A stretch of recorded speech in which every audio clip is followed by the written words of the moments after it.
tried to do Saturday Night Live, Def Comedy Jam. Oh, Def Comedy Jam never chose me. God. I never. I'm trying to figure out how the hell you sitting on my couch. You ain't got chose for nothing. What the hell?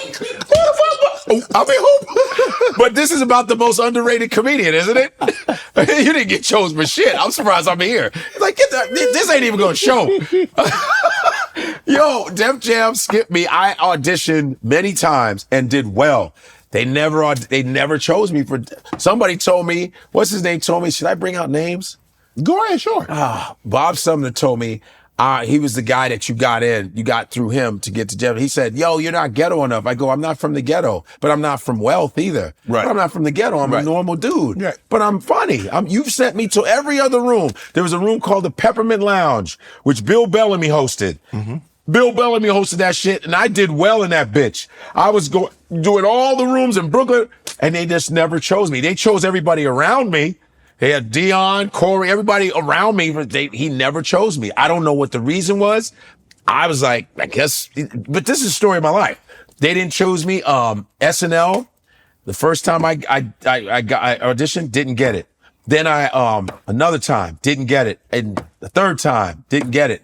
So I don't know. Because people say, how are you coming? You're not SNL. And a guy told me this. A guy who was a member of SNL. He told me, he said, I was at your audition the first time you did it, and I know the reason why you didn't get it. I know the reason why. He says, your performance was strong as shit. It was strong. And they don't want to see that. That's what I was told. He said, you know, remember what Eddie Murphy did with SNL? Yeah. They go, they don't want that. That's what he told me. And I'm like, you know what I mean? Mm-hmm. I was like, oh, okay. I don't know. That's what he said, but it was like, you know, it's shit is painful and shit. For you sure. get mad because you're like, SNL, fuck. That's a whole different level. So, you know, you sometimes feel like a failure at times. I ain't gonna front today. You go, man, I must be a fucking failure. Damn, no failures, just delayed success. Delayed success, huh? God damn it. But yeah, that's how I felt like that. And people, when you're on stage, you're doing your shit, you're like, but listen, I'm successful in what I'm doing. Let me not sit there. Just not crybaby shit. But, you know, it's just like when you're going out for certain things that you grew up on and you can't, you're like, and you really want. Woo! That shit, that SNL thing killed me. Cause the first time doing it, I get a standing ovation. Woo! Have you ever been booed? Yes. Peppermint Lounge. Well, damn, you was bragging about it like I was in the Peppermint Lounge. That was my like. Well, that's why you didn't get on. Hold on. That was like my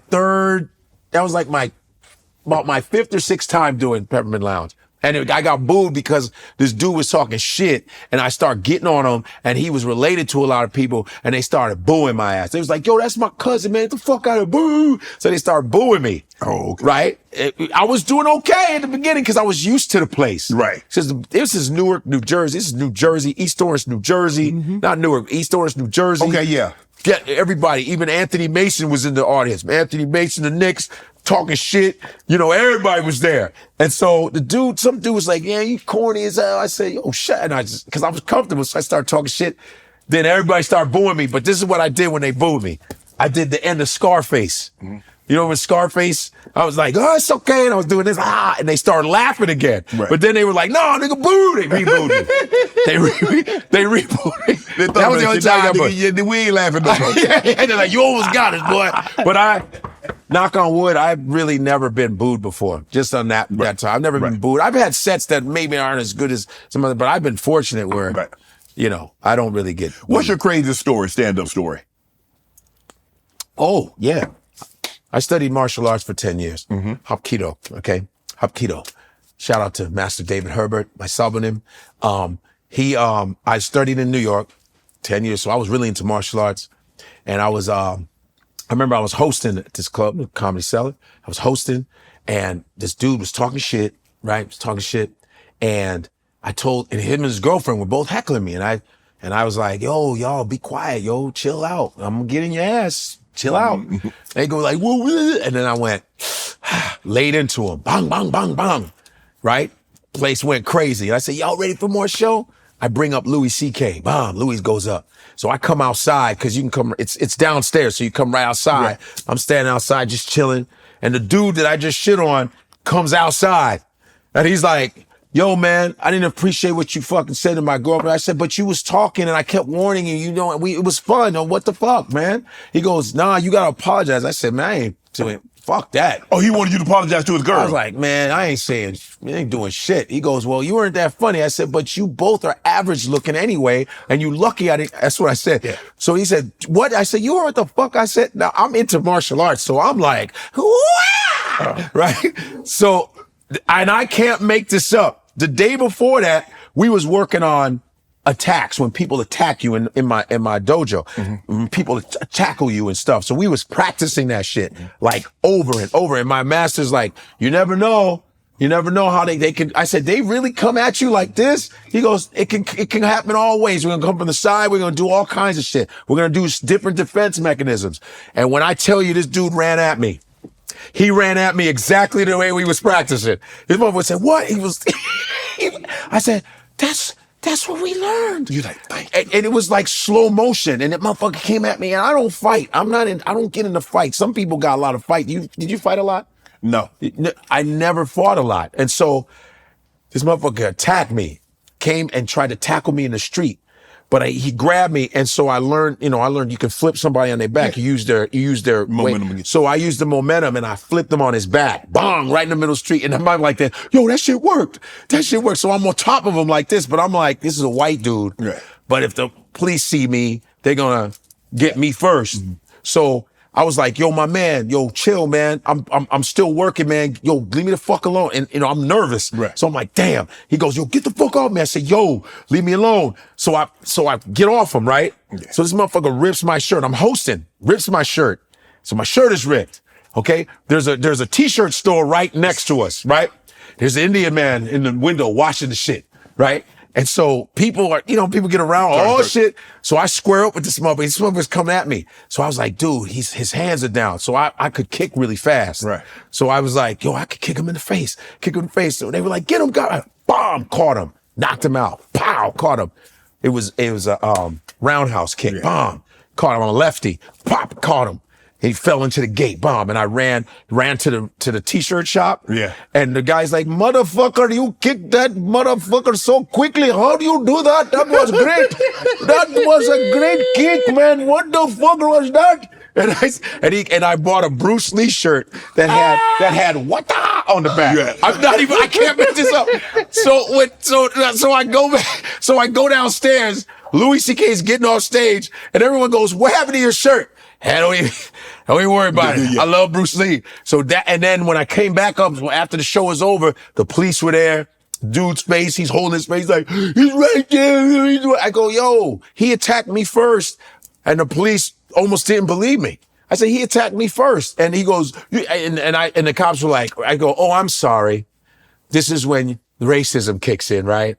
The black dude had to have done it. They said, no, it's not like that. I said, no, but he attacked me first. And then he tried to rush me again. And I fucking clocked him with a jab. I had a quick jab. Pong! With the police standing right there? Yeah, but he was attacked. White. He was like, yeah, pow! Hit him right in his mouth. But I don't fight. But it was just I was in martial, I was training a lot. Right. So I was like, man, I was like, shit. So has anybody tried to run up on stage? No one's run up on stage ever with the Will Smith thing. Yeah. A lot of people were getting real, froggy. It happened at the Hollywood Bowl with Dave Chappelle. Yeah, with the Hollywood Bowl, but sometimes it happens, and I try to warn people. I try to say this on stage. I go, yeah, man, don't be starting to feel Will Smith, man, because I'm gonna tell you something. I got a quick foot. You come into the stage, pong pong, and I got this mic stand that has a metal end on it. I'm gonna put you in a coma, boy. Come on, I'm talking shit, man. Right. You know what I mean? So do you write jokes for other comedians? No. You only write jokes for Godfrey. No, I don't write jokes. I will help people with like hey man, you know what you should say with that? I don't write jokes for other. No, I just write stuff for myself. All my shit's myself. But no, I don't really write jokes. You know what I'm saying? For other people. Right. I might give you a tag or something like, yo, why don't you add that to it? Right. But yeah, I'm all about me. I ain't shit. If I were to say, Godfrey, compare you to an athlete, your comedic style. Yes. Are you LeBron, you Jordan, you Kobe, you Mahomes, you Brady, you Shohei Ohtani? Jerry Rice. Oh, you Jerry Rice. Precise. Routes. Boom. Bang. You know what I mean? Okay. Unstoppable. Jerry Rice. Yeah. Yeah, you like that one, huh? I did. Yeah. Good routes. Chop, pong. You know, clean, touchdown, barely gets dirty. That's me. So if you Precise shit. If you had stuck with football, you think you could have made it? I don't know. Because there were Do you wish you had a- there were guys that were better than me. They were better There's than me. a chance that you wasn't gonna make it, nigga. I don't think you know so. how that works, right? What? That's how it works. Like, guy better than you, he get the job. And that's what's beautiful about sports. I didn't make it because I wasn't shit. That's what's fair. Shannon, you made it because you were dope as fuck. You were really good. You beat out cats. Yeah. Sports is great. You're on the bench because you ain't shit. Right. Sit your ass down. You are third string. But what about if the coach don't like you? That happens too. Sometimes it happens. But if you have to win, fuck that, put them in. Right. You have to put them in. I'm Right. sure there's plenty of athletes that aren't getting along, but you got to put them in. Yeah, we got to win. Yes. We're trying to win. Yes. But in our business, you can just be liked and they'll let you rock. Right. Our business lets the mediocre thrive. Right. And listen, I didn't say I ain't the greatest, but I ain't the worst. And I don't like it when I see mediocre people rise. I hate mediocrity. I don't like it. And I want to be called out for my mediocrity. Right. If I'm mediocre, tell me too. But there's a lot of mediocre comics stinking up stages. Right. That's what I say. I said it. A lot of you are mediocre as fuck. Stay the fuck off stage. Damn. I said it. I've auditioned for different like sketch comedy shows. Living Color, didn't get that shit. SNL rejected me 3 times. 3 times. I auditioned for SNL in, was it 98, 99? Right. It was me, Tracy Morgan, Jimmy Fallon, Kevin James, a lot of motherfuckers. I got a standing ovation that night because I did Cosby, I did Johnny Carson, I don't even remember the other people I did, but I did a bunch of them, did a bunch of characters, and I didn't even get to the second round. Wow. Didn't even make it to the second round. And you know, as a young comic, I'm only 3 years in, I'm auditioning for SNL. Right. Eddie Murphy is my superhero? Eddie Murphy? Like I might be able to do what Eddie Murphy did? Because I saw Eddie Murphy in college. Right, okay. When he was doing the Raw tour. Yes. He came by our school and I was like, shit. I was like, damn. And I have to give Tommy Davidson credit from the DMV. He came and performed in my college. He was one of the main guys that really influenced me to do comedy because in college is when I wanted to do comedy. I was like, yeah. My 3rd year, I was like, I think I want to do comedy. I was a pre-med psych major, you know, and I was like, yeah, there was Tommy Davidson because Tommy Davidson, I showed him around the campus. He came to my campus, I showed him around. And then some years later, when I got to New York doing comedy in New York, I did this show called Premium Blend. Premium Blend is on Comedy Central. That was when Comedy Central was funny. Right. Oh. No, that's when it was live. That was a sneak diss. That's when But Comedy Central was dope, you know, and so Premium Blend is like you get up there and you do like 7 minutes. So this was exciting for me. I've never done TV comedy on TV. And what's funny as things go round and round, Tommy Davidson was the host of that show I was on. Wow. And he remembered me. He said, you dude that showed me around your campus. I was like, yo, you're one of the main reasons I wanted to do comedy. Right. So it was Tommy Davidson. Want to join Club Shay Shay? Become an official member by hitting that subscribe button, where you never know who's going to be joining us for drinks and conversation. Don't be late to the party because you know we like to do something before 2 something.